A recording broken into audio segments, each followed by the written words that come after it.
Welcome to ReImagining Liberty, a show about the emancipatory and cosmopolitan case for radical liberalism. I'm Aaron Ross Powell.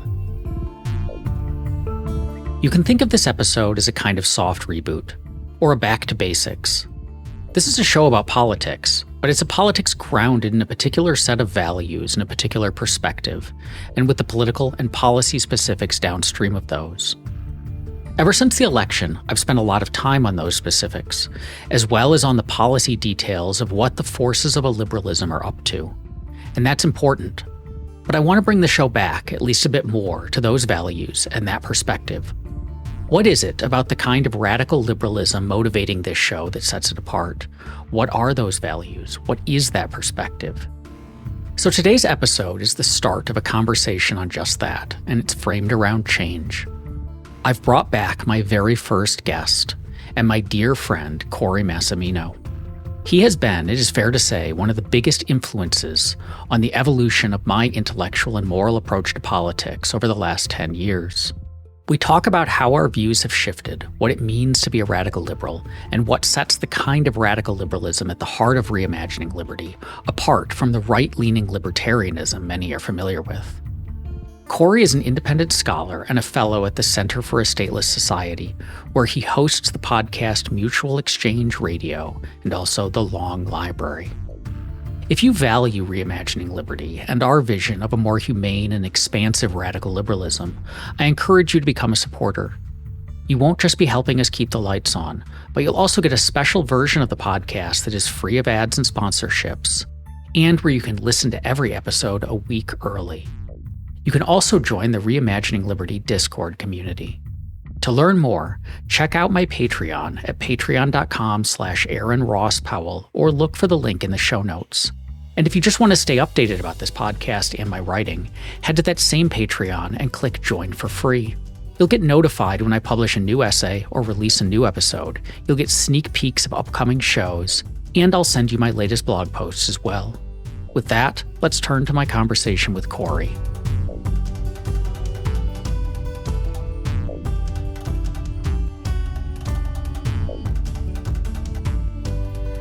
How did you think about politics 15 years ago that's different from how you think about it today? Yeah, 15 years is a long time, I guess, like for me as an individual and for like the state of the world. So both things have shifted a lot. I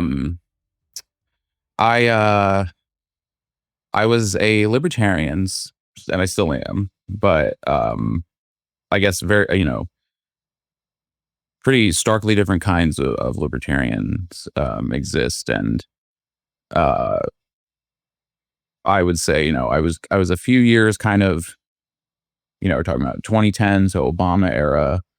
I was a few years getting into politics, thinking about politics, reading some of the, canonical thinkers, Milton Friedman, Hayek, and I was definitely cutting my teeth on a lot of the economics of it. That's what I initially studied in school, entwined in my interest in politics and the kind of angle into it that I had. And definitely cutting my teeth on, debates about the Great Recession being very fresh. And then that was such an interesting moment, I think, because it was kind of impossible to talk about the Great Recession without talking and thinking about the Great Depression and reviving a lot of those debates. And again, like the canonical thinkers in that regard, Hayek comes up, Friedman, of course, again. So I was never socially conservative or really identified super strongly with conservatism. I was never really religious, and I would say some of my earliest views were pretty straightforwardly libertarian, even though I didn't know what that was at the beginning or ever heard the term necessarily. Views like, it seems like drugs should be legal. People should be able to have that choice and not be thrown in a cage for doing that. sex work should be legal, is it for the same philosophy? Those are some of my earliest, views when I'm 13, 14, 15, thinking about, what people have the right to do and politics. And I would say by 2010, I was self-consciously libertarian. That would have been, very much like in the middle of the Ron Paul movement. He ran 08 and 12. I wasn't old enough to vote in either of these elections. I would have voted in both of them if I was old enough. But then once I became old enough, I didn't want to vote in the elections, and I never have. Although I came very close in the most recent one, and I think there were, I was almost swayed a few times. And I totally understand people who did. Of course, I think it's very understandable. But anyway, if I could have voted in 08, I would have voted for McCain. I had in 08, much more standard, I watched Fox News, kind of maybe heard the term libertarian, maybe saw Stossel, right? But I didn't dive into that. And I was just like, well, the Republicans talk about freedom, and, right wingers emphasize liberty in their rhetoric, and seems like their ideas a little more so maybe than Democrats, I thought. And I think I believed a bunch of weird, naive things about Democrats, thinking they were, socialists or communists or something. And in 2012, I would have voted hard for Ron Paul in the primaries. In the general, I probably would have voted for, I guess, Gary Johnson, Libertarian, because I was really, by 2012, had become more staunchly libertarian. I had seen a little more how the Republicans were also deeply anti-liberty. And by then I saw more of an equivalence between the right and the left, at least as organized political entities, than I did in 2008, when I maybe, would have slightly preferred the right.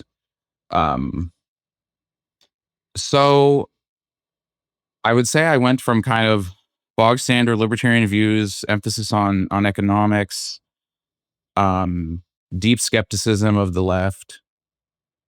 And I moved over a few years, and then, for many years have viewed that kind of libertarianism as insufficient, um, and mistaken in a number of ways.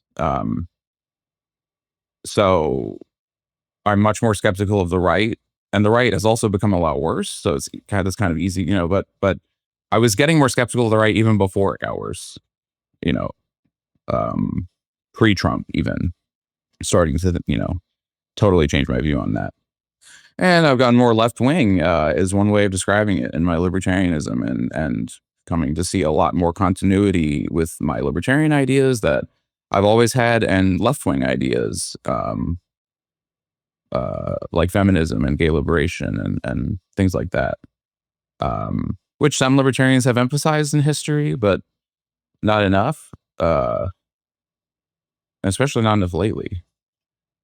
So my views have changed a lot, but in some ways they're fundamentally the same fundamental values of live and let live, I feel like, has guided a lot of my views. In some ways, I think that might be insufficient at some level of analysis, but it's a really good thing to start with, and it's what I started with, and it gets you to a lot of basic libertarian ideas that I think are totally correct still.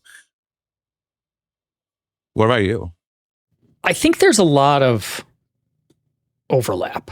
And I was taking some notes on some things that you said that I think really speak to how my perspective has changed. So 15 years ago, I would have been at the Cato Institute for a year. And I had, prior to that, so through law school and undergrad before that, I had mostly been focused on what you might call kind of like the canonical mainstream libertarian texts. And these were texts that had a heavy fusionist kind of right libertarian influence. So I'd read Rothbard, I'd read Mises, but I'd also read Thomas Sowell a lot because he's very popular among kind of right libertarians. I read Nozick, who is like, his place is more complicated, but he's, liked by, I hadn't read Rand. I think I had tried to read Rand and was like, this just doesn't work for me at all. And, but I had kind of like the mainstream, if you like everything Ron Paul was saying sounded great kind of view, I think. But colored by this politics that was, I had, spent in high school a lot of time in like the Detroit punk rock scene and was reading the kinds of things that one reads in the Detroit punk rock scene. And what is that? Give me an example. Noam Chomsky. Everyone, they're always, you'd go to shows and it was like, no matter what the band was, on the merch table would be like t-shirts and some 7 inches and then like some Noam Chomsky pamphlets. So there was like that kind of like left perspective. But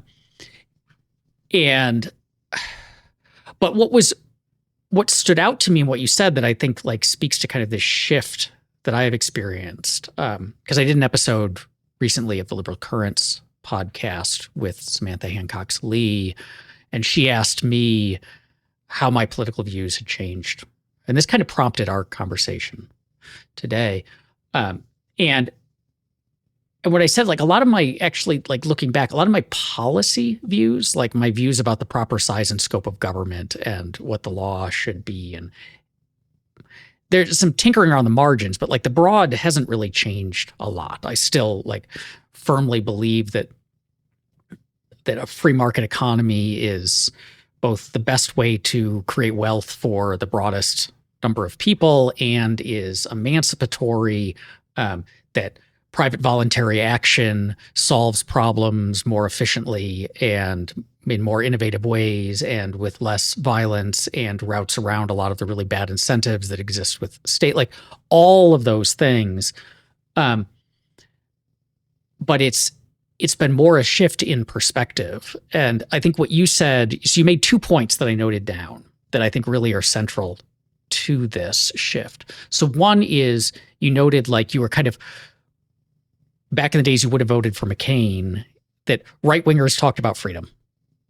And it was very interesting in the last election to see like Tim Walz and Kamala Harris start to embrace like a rhetoric of freedom in kind of taking it back, which I think was the right thing to do because the right has just abandoned entirely any commitment to individual liberty.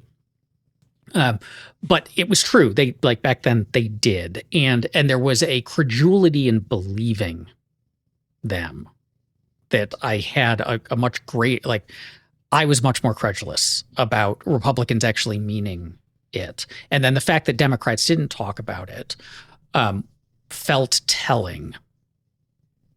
But of course they did to a great extent. But they were talking about social freedoms a lot more than the right was and so on. And so there was this kind of credulity towards that. There was a sense that this is baked into like the libertarian movement at the time that really the only freedoms worth talking about are economic freedoms, or to it like in a more charitable way that all other freedoms are basically downstream of economic freedoms. Like if you don't have that, you don't have any of the others, which is there's some weight to that argument. But what that kind of meant in practice is that you don't really worry a lot about the other ones and you just talk about the economic freedom and maybe like the war on drugs as like a social freedom. And this enabled you to talk more with Republicans because you could agree, at least they rhetorically liked economic freedom. It turned out most of them didn't really mean it, but they rhetorically liked it. So you could talk about it. They certainly liked like cutting regulations in various ways. So there was that. And then there was also the other thing you mentioned was it believed Democrats were socialists or communists. And this was also very much in the air. Like I think this is the other thing that I came to notice over time is the way that like kind of right libertarian fusionist project was built around like the Cold War goes on kind of thinking that fusionism rose up. Fusionism we talked about it on the show a fair amount, but for listeners who don't, it was this idea that essentially in the middle of the 20th century, it kind of emerged that libertarians should, for strategic tactical reasons and for like philosophical affinity reasons, basically view themselves as part of the right conservative coalition and ally with the right against the left, that you had to pick a side and the proper side to pick. And they had philosophical reasons for this. They had moral reasons for this. They had like practical, pragmatic policy reasons, but that was the idea. But that rose up in the Soviet Union is the greatest threat to liberty era. And when the Soviet Union died,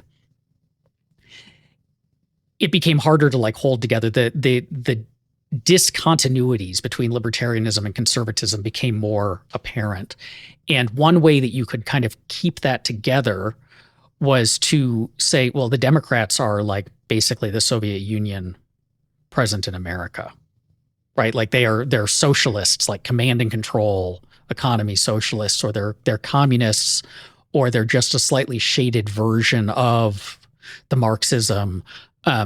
And so the Cold War struggle goes on, and we still have to be allied against this common enemy.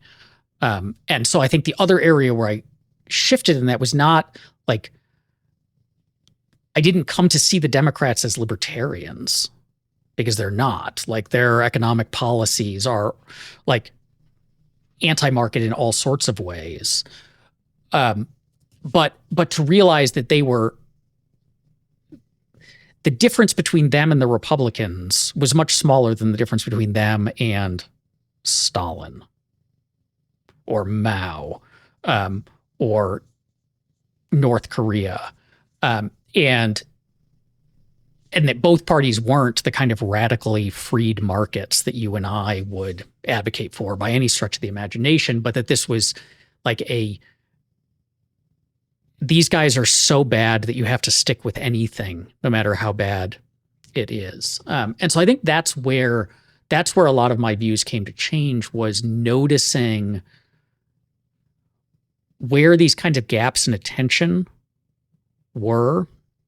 So caring about certain kinds of abridgments of liberty, but like not worrying so much, or downplaying others, downplaying the effects of racism and misogyny in society, sneering at anyone who would talk about those kinds of things, whether those were feminists or race theorists, dismissing it as, these aren't actual forces at work. They're like, they're kind of pretend, or the market will just drive them out naturally, which I don't think works, because it turns out like people will pay a lot to be racist.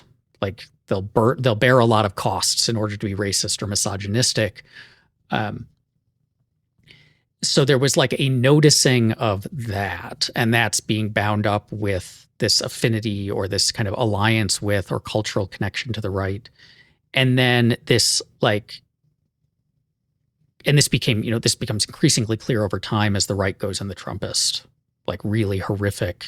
Before Trump, there was kind of the like Josh Hawley style populist, more intellectualized version of this stuff. And then it became really clear with Trump 2.0, which is, I think like an openly fascistic ideology, of like this kind of both sidesing that was very prevalent, or this notion that like, well, we have to stick with the right because the right at least is not as bad as the left, became increasingly just like obviously not,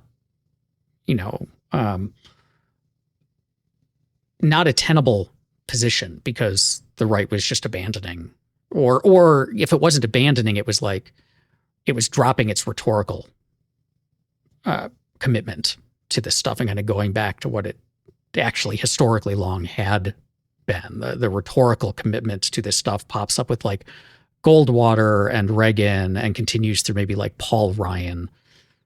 But that wasn't what the right was before then. The right before then looked like. And so I think that's what's really shifted, is this like this more expansive view of like whose liberty matters, and where there are abridgments, and how much we should care about different categories of abridgment. And then recognizing that, the rhetoric was just rhetoric, and it was temporary rhetoric, and they didn't really mean it, and that a lot of the ones who said they meant it, really what they meant was, right now we think that the left is culturally and politically dominant. And that means that when the state acts, it acts in order to advance leftist goals and values in both the economic realm and the social realm. I don't like those goals and values. Therefore, I oppose the state and think that we should have freedom, because freedom is like the absence of state intervention in these cases. But that wasn't actually a commitment to like robust liberty for all and social dynamism and pluralism and cultural diversity and individual autonomy and all of that. It was instead like, we see the state as a threat to our preferences, but now that we are ascendant, well, this is an awfully powerful tool to like enforce our preferences, to strip away all of those freedoms so that people who are disfavored groups are driven from public life, or just otherwise like social engineering effectively via state action. And this became really obvious during like the post-Obergefell world with the attacks on trans people who, everyone had been, there's not more trans people now than there were before. And they weren't suddenly demanding things that they weren't before. It was just this kind of cultural decision that here is a group that we can target.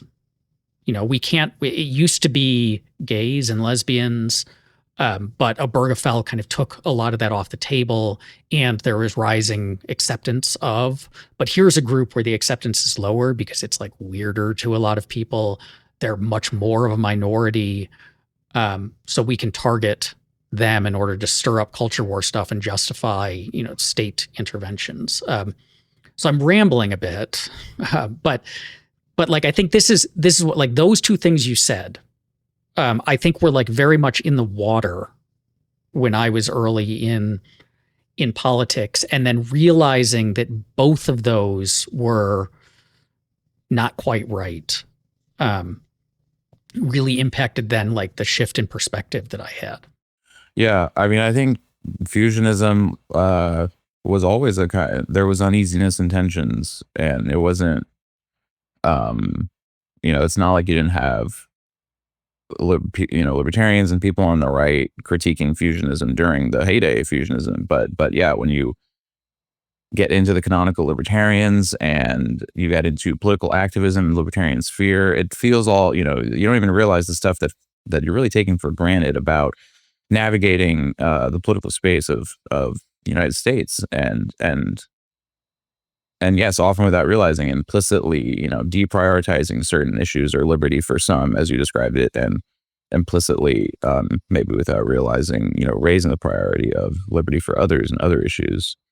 And it's just, become increasingly impossible and untenable to maintain this strategy. And it feels like it's making apparent strands that have existed the entire time in libertarianism and bring them to the forefront. And you have some folks, I think, who and we're examples of seeing this tension and then coming to better clarify and understand our ideas in their historical context, and versus other libertarians who seem to be on board mostly, or again, deprioritizing everything you just mentioned about the last 10 years of the increasingly unlibertarian right wing, and either embracing or just not really caring about suddenly the state is being used for social engineering, and suddenly the scapegoating of minorities, whether it's trans people or immigrants or whatever, has escalated wildly. And that stuff obviously can never be libertarian, but this stuff has made the, I guess, quote unquote battle lines more clear, where I think that it was an uneasy and almost on certain levels self-deceptive sort of alliance with fusionism. The way I might frame that divide, and I think this is the way that I try to tease it out in episodes of these shows, or at least to clarify like the side that I try to take in the perspective here is, it is I care about liberty in the sense of limiting the actions of the interventions of government in order to have a greater sphere of individual and economic liberty. I can care about that because I just want to be left alone. Like it is just it's like in a sense, it's a self-interested form of liberty. Like, I don't want other people telling me what to do. I want to be left alone. I want to be able to do the things that I pursue. I want to be able to maintain the possessions that I have acquired, etc. And that's something we all feel that. None of us like to have our freedoms impinged by others. But I don't think that is the reason that you should say, like, dedicate your life to advancing political goals, or the reason why we should, like, that should not be the lens through which you view the political project, because the political project is about everyone else you share the world or the country or the polity with. And so the other reason to care about liberty is basically compassion. Is like, the absence of liberty is harmful to the people who feel that absence, who are subject to arbitrary power, to the abuses of the state in whatever form it takes. And so even if, like, I have it pretty good, the fact that there are people who don't and are suffering from this, like, I should care about that. It's a view that, like, we actually have certain kinds of, like, obligations in how we relate to the people that we share the world with, and that we should have an attitude of, like, concern for others. And that if all you really care about, and this doesn't describe many people, but we'll just kind of, for the sake of argument or illuminating the distinction, like, if all you care about is me and mine, like, and you genuinely just don't care about other people, that's the sign of, like, a broken psychology, an unwell perspective on the world. That's not something that you should say, like, well, therefore, like, this is kind of the grounding of my life, because you should try to find a different grounding. And I think that's where a lot of the break, like a lot of the kind of support for Trumpism, or the lack of caring, the callousness towards the victims of, is this notion that, like, my personal freedoms are greater than they were, or they're the same, but the people who are losing their freedoms are in these groups I just don't care about, and so I'm, like, cool with that. And versus say, like, no, like, if you are genuinely compassionate to others, you have this shared concern, this shared humanity. I can't be free unless you are kind of attitude. I want to extend the benefits of a free society to an ever increasing group. That means necessarily caring about all those things that you kind of had to, as part of that, like, the fusionist perspective, you had to just bracket aside, because these were the kinds of things that, like, right-wingers, and I want to distinguish right-wingers from, like, there are genuinely, like, liberal conservatives out there, like, kind of pseudo-Burkean, like, the difference between them and, like, a genuinely liberal libertarian is, like, they're saying, like, slow down, don't break things. There's value in tradition and structures, and not them, but, like, the right-wingers who have this, like, right-wing perspective of, like, hierarchy and domination, and natural orders, and in-groups and out-groups and all of that, like, the traditional, like, right, if you look at the origin genesis of right-wing ideas, that there's just something profoundly wrong with that perspective. One of the lines, I guess, aphorisms that emerged in early 2010s libertarianism that, I probably didn't even realize the implications of at first. the phrase, it's rather than "don't tread on me," the classic conservative refrain, "don't tread on anyone." And it feels like maybe a simple rhetorical shift, but when you really think about it, and then you start to have that in your mind, and you see different kinds of libertarian discourse and writing and ideas and ways of thinking about libertarianism, and you start to see that that is like actually a distinction that probably runs down the middle of the whole libertarian infrastructure, in terms of ideas and in terms of like the movement that emerged. And it's very similar to the line that I don't know if it still is, but used to be on the libertarianism.org social media. Everyone wants freedom for themselves, but only libertarians want freedom for others. I suspect, as you're doing or something. But I always really enjoyed that. And it's the same idea. Freedom for me is easy, but freedom for thee, that's a little harder. And I think, as you pointed out before, freedom for me doesn't even generate anything that can be called libertarianism. I mean, freedom for you is freedom for you. That's not libertarianism. Well, I mean, if you're not going to grant freedom to other people, what does it have to do with libertarianism? It's just concern for oneself, egotism, or almost a solipsism, even, of just So, I completely agree that that is a central thing, and it's become more and more apparent as fascist regimes. The thing that you crush really is empathy, and that's harder to deny every day. And empathy becomes this like shameworthy thing in public life, and like no one believes it when anyone says anything empathetic, right? Well, they must have ulterior motives. It's like the lack of imagination to even think someone could be genuinely empathetic or concerned with the freedom of another person must be cover for their agenda of domination. And it goes to that fascist view, right? It's just all domination. There's really no genuine liberalism. It's just all games of domination and power. And so we're stuck in that. But that you only get to that after like your empathy has been like your cognitive life has been like worn down and like sanded down to at least that's the only way I can conceptualize that, to just that view that right, it's all bullshit and it's all sophistry. Yeah, it's good that I think, especially for me coming up in that early 2010s libertarianism, you started to see the cracks of fusionism, even more so by then, I think. And I agree with you that there's obviously a huge difference between like a Burkean conservatism and what can, I guess, be called a liberal conservatism and actual fascism.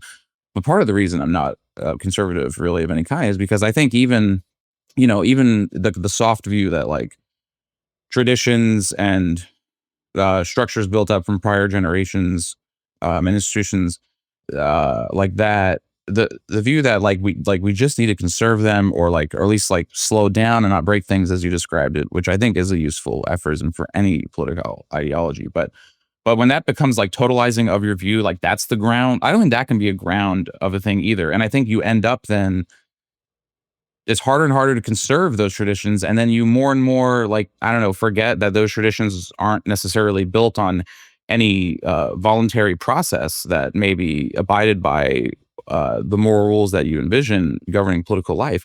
And actually those traditions are built on violence or domination or power. And then I think you end up in fascism. You're clinging on to those things, or at least your version of those things, or you're trying to implement them back in where they've been worn down. That's what's going on a lot now. So really, not to harp on the liberal conservatives. I'll take their help against fascism, but I think you should just not be conservative. Yeah, I think the way that I disagree with them is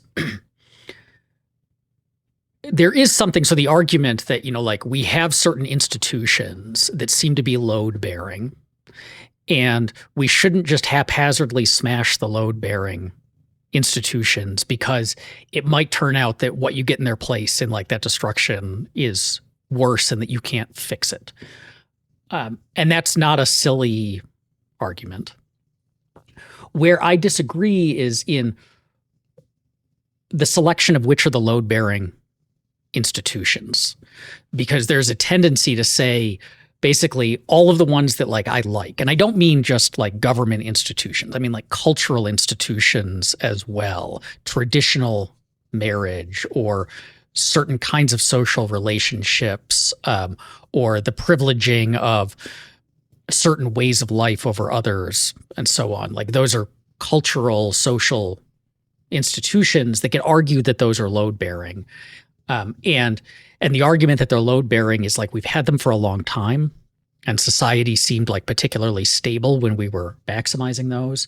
But when you look at it, like it was stable because we basically were excluding the voices of the people who felt oppressed by this. So this is the like, I think a paradigmatic example, like the 50s were this great time of social stability and success because we had that. And it's like, unless you were gay or a woman or black or like, but those voices are like excluded from the analysis.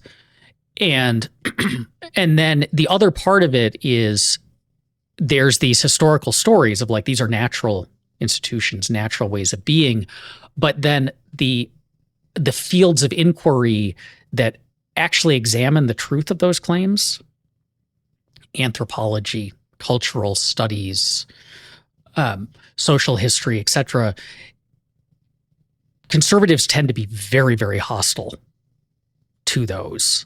Like not just in the individual points of scholarship, but just like the very project itself. And it gets tarnished as like the number of books that were written by right wingers about the evils of Michel Foucault. And there are issues like with Foucault's scholarship that can be justifiably pointed out, but a lot of that hostility was very clearly what Foucault's project was to interrogate and try to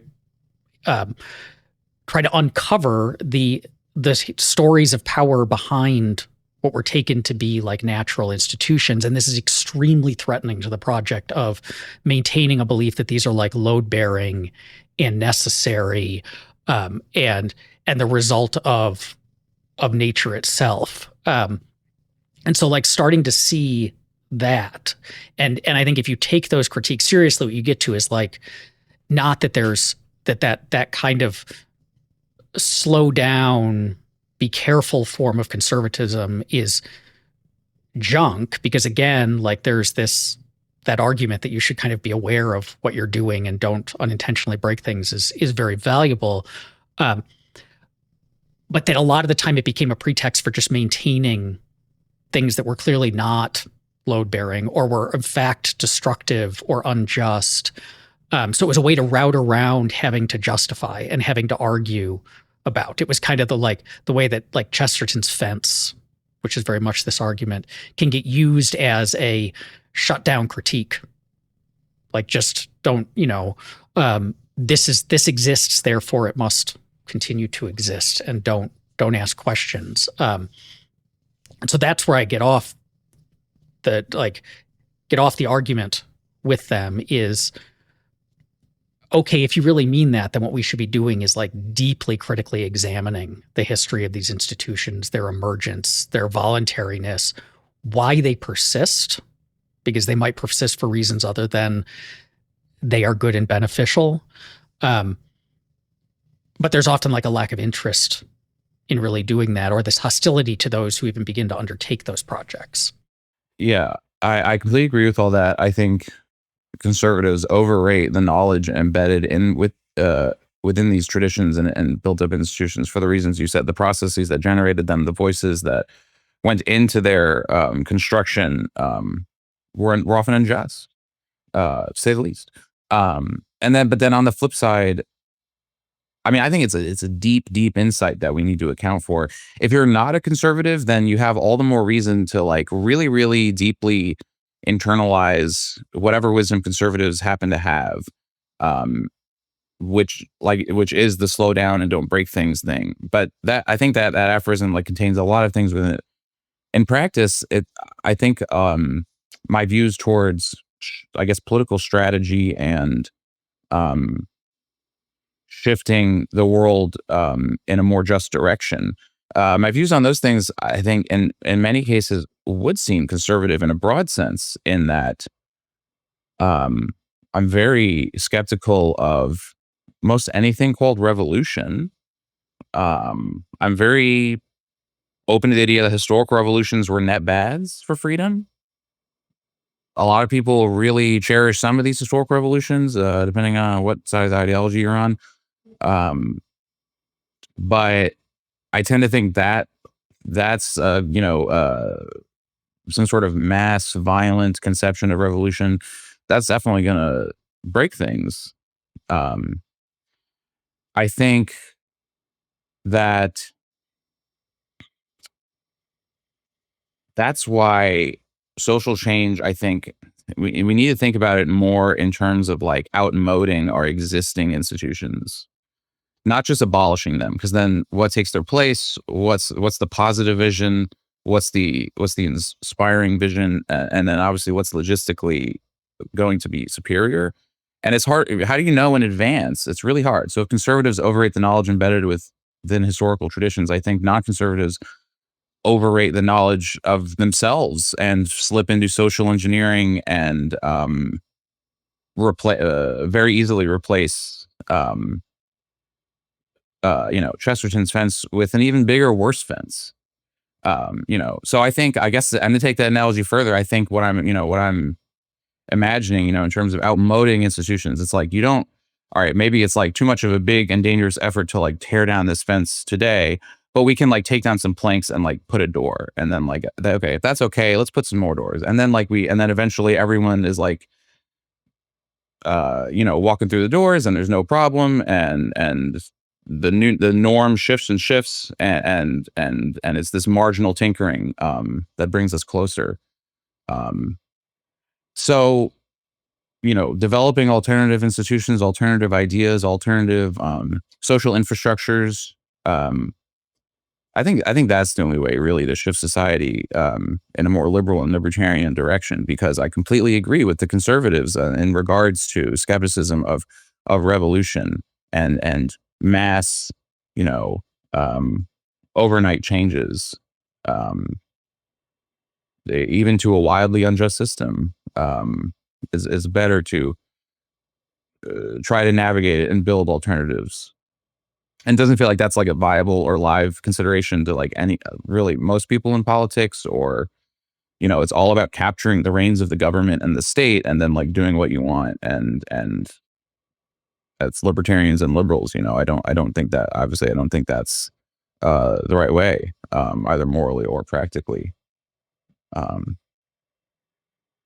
So yeah, I don't know. I guess I agree. Don't really tear down the fence, but like it would be nice to go in that direction. I think that's, for me, the value of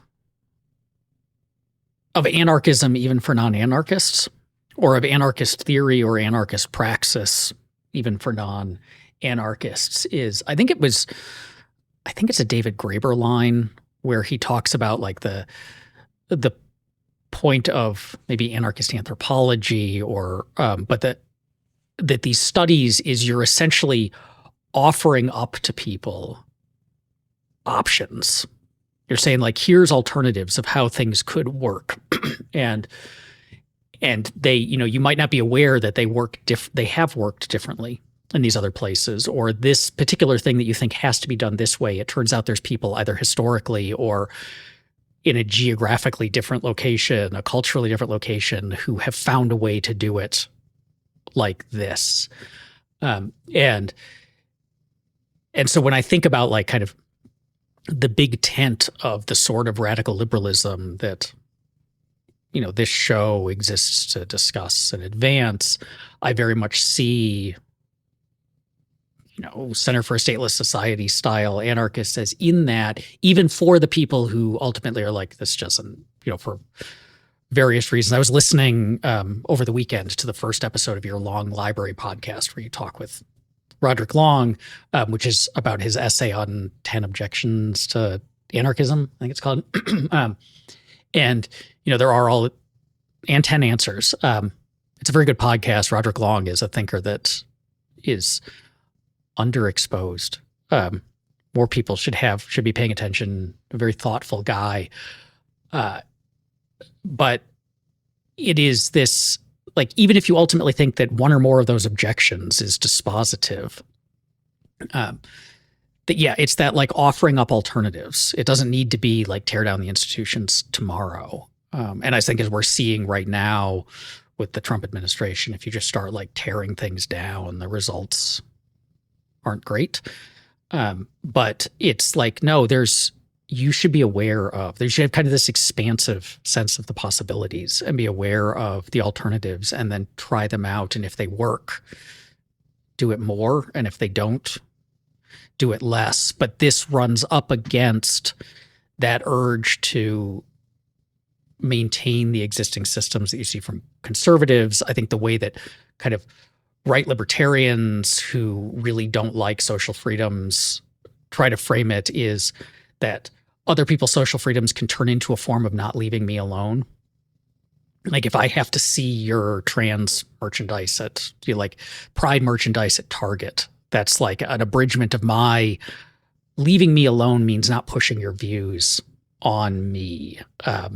And so therefore it's wrong in a libertarian sense to like behave in these ways in my presence, or to have a sufficient number of people who don't share my lifestyle preferences such that it's more challenging for me to lead my lifestyle in the fullest sense because our lives are social and we have to share them with others. Like all of those kinds of arguments. But I think if we break those down, then yeah, you replace it with this, it's experimentation, and it's like, and also it's not even all these attempts at tearing down the fence, like in wholesale, it's like you don't even end up doing that. I mean, what I think really, with the Trump regime, I don't think has torn anything down. I think people have put someone in charge that they think is tearing things down, and in practice, it's more like loyalty purges and like shifting of, government spending from social programs to just more direct, brutal state violence, and these things. And, but then somehow people think this is draining the swamp, and it's all symbolic and this, so yeah, absolutely. We need more sophisticated strategies and considerations with all this, and for the love of God, cannot, whatever your ideology, put your hopes in like a demagogue style figure to just like enact that perfectly, because in practice they can't and won't, and you get this personalist, autarkic type regime that somehow some people have deluded themselves into thinking has torn anything down that's worth being torn down, or that libertarians want torn down. Maybe we can close then by having you clarify for us like what that alternative looks like, the perspective, taking the conversation we've had, that we ought to bring to these ultimately like the baseline political questions, which is how do we navigate sharing society with others and think about not just our liberty, my liberty to be left alone, but their liberty to live their lives in, to an equal degree as I'm asking for myself. Yeah. I mean, I think it involves, like we've both, undergone a self-reflection, kind of a self-auditing of one's ideas and the implications thereof, and like not taking for granted certain ways of applying them, or certain affiliations or alliances in practice that maybe a lot of people with those ideas take for granted and implement, but as we've seen, are started to wither down and become untenable. So, I think reconceiving of libertarian ideas as, were used earlier as emancipatory, or as universalistic, cosmopolitan, expanding one's sphere of moral concern outward, rather than narrowing it. And unfortunately, it's been the easy misstep, I think, to go in the other direction for some folks. But just very consciously reconceiving of it, articulating it in such terms, and obviously applying it in that way, which is kind of never ending battle. But yeah, I think one thing people miss is their view of liberty becomes, as we've discussed, like inherently combative or hostile. Like you said, like to me, seeing your views is like an impingement on my liberty. So we need a more harmonious conception of liberty, where people have their rightful spheres of expression and authority, and their equal spheres, and that's just the rock bottom of it.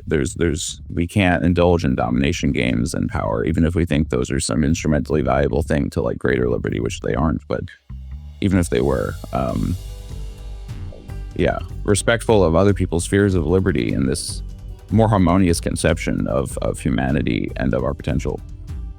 That's how my views have changed in the last 15 years.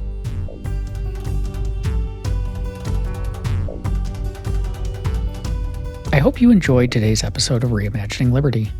If you'd like to listen to future episodes free of ads and sponsorships, you can become a supporter for just a few dollars a month. Head to www.aaronrosspowell.com to learn more.